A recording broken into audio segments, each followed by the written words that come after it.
What's up, Niner fam? My name is JT Magnum. Welcome back to Niner News. And the depressing news just keeps happening for the San Francisco 49ers as the 49ers dropped a heartbreaker in overtime to the New York Jets 23-17. And they jumped out to another lead and lost the game despite jumping out to the lead. And we're just left to think, what's the deal? What's the deal with this 49er team? And it's just one after the other.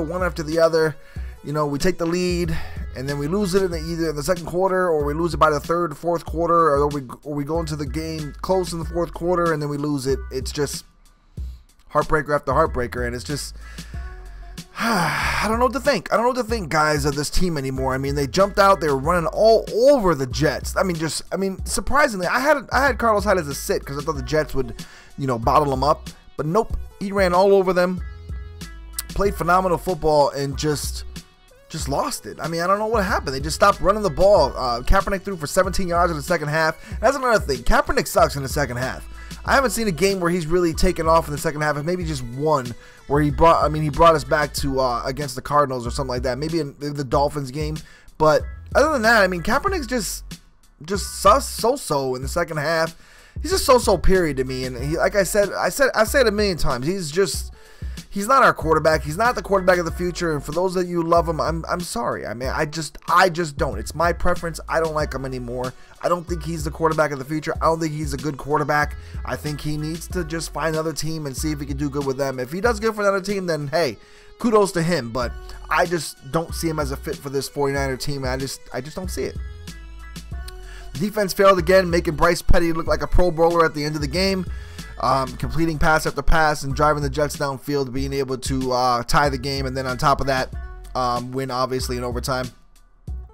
And it's bad. It's a train wreck right now for the 49ers, and as sad as I am to say it, at the same time, I'm looking forward to this offseason. I'm looking forward to what's going to happen, and I'm reading a lot of reports now because we're getting towards this time of the year now where a lot of the reports happening, a lot of the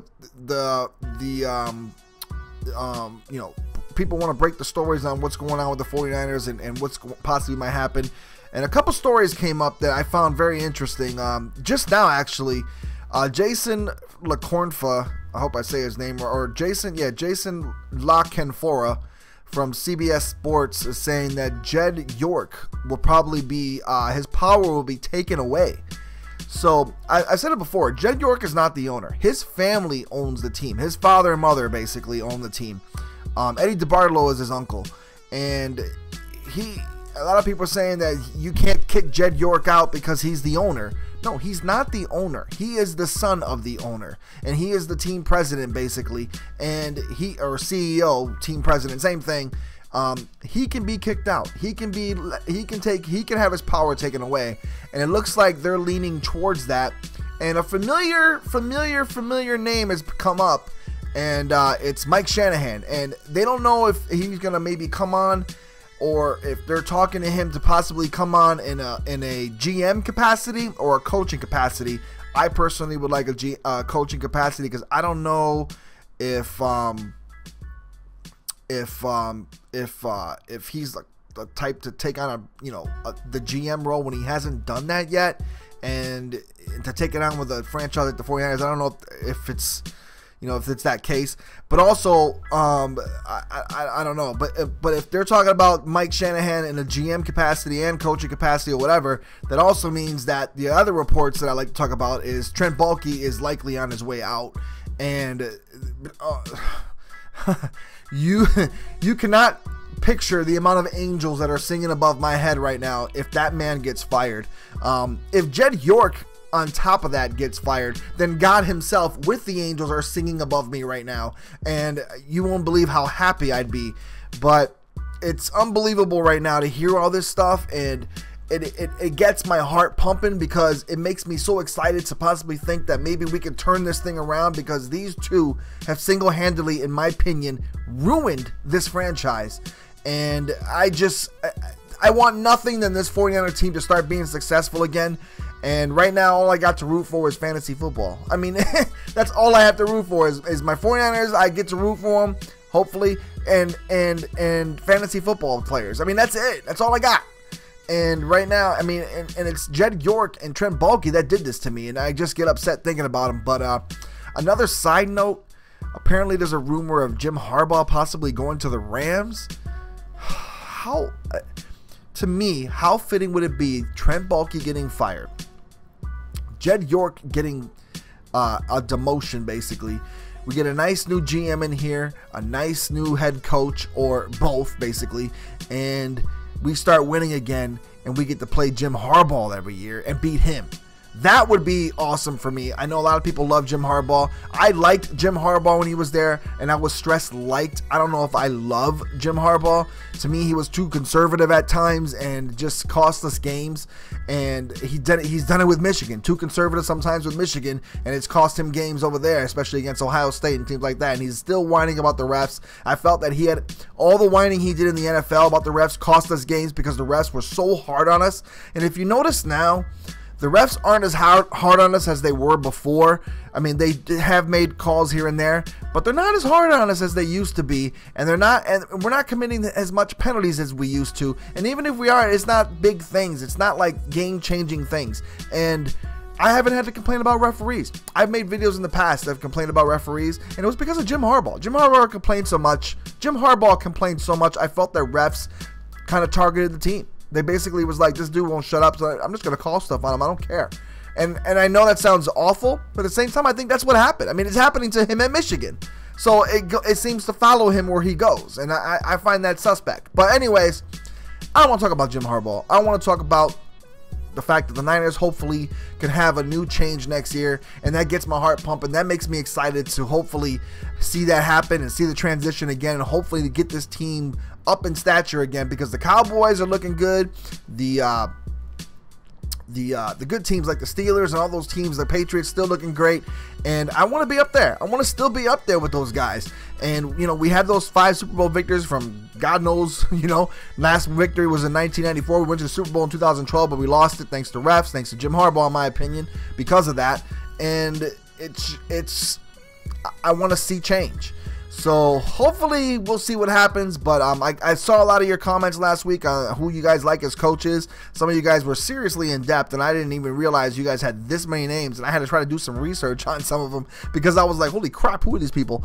But yeah, keep the comments coming. I will do my research and see who these guys are. I try to check out a lot of players for the upcoming draft and stuff like that. I do not think this is a good quarterback draft. We picked the worst year possible to suck, given that there's no good quarterbacks. And it's Trent Baalke's fault again, because he could have got a quarterback this year but chose not to.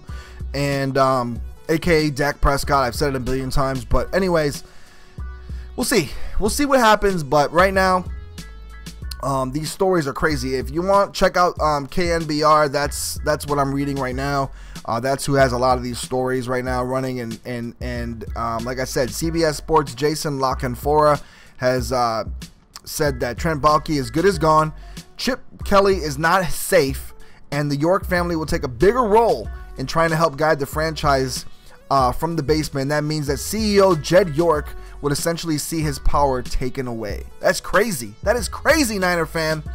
So let me know what you thought in the comment section.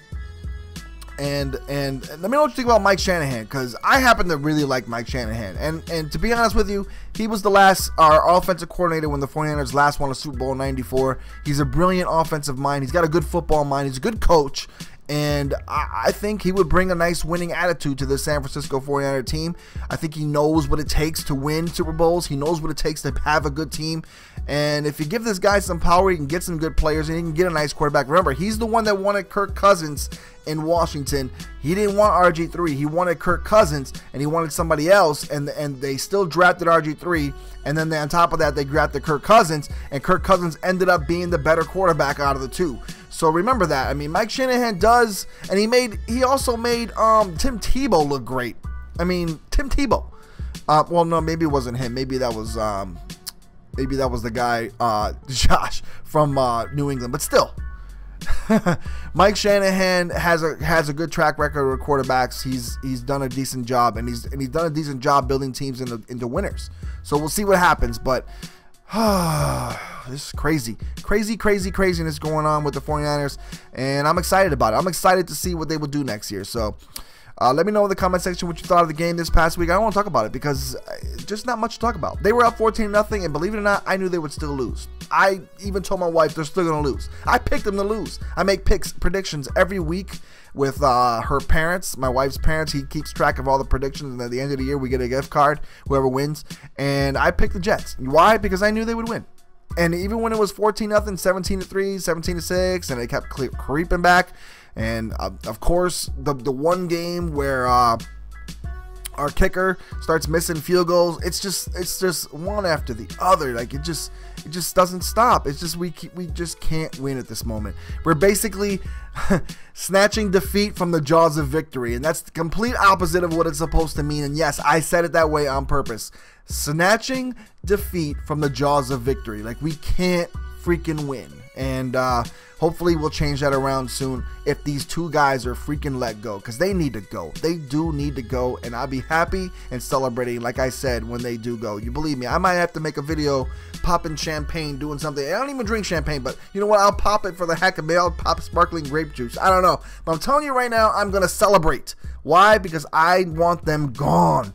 Oh, it's just torture right now dealing with them. So we'll see what happens, but best. We'll hope for a victory. I don't even hope for a victory. I hope right now we might as well just tank the rest of the season and get that #1 pick or get the #2 pick at this point. So we'll see what happens, but I don't know. All right, guys, thanks for watching, and go Niners. All right, peace.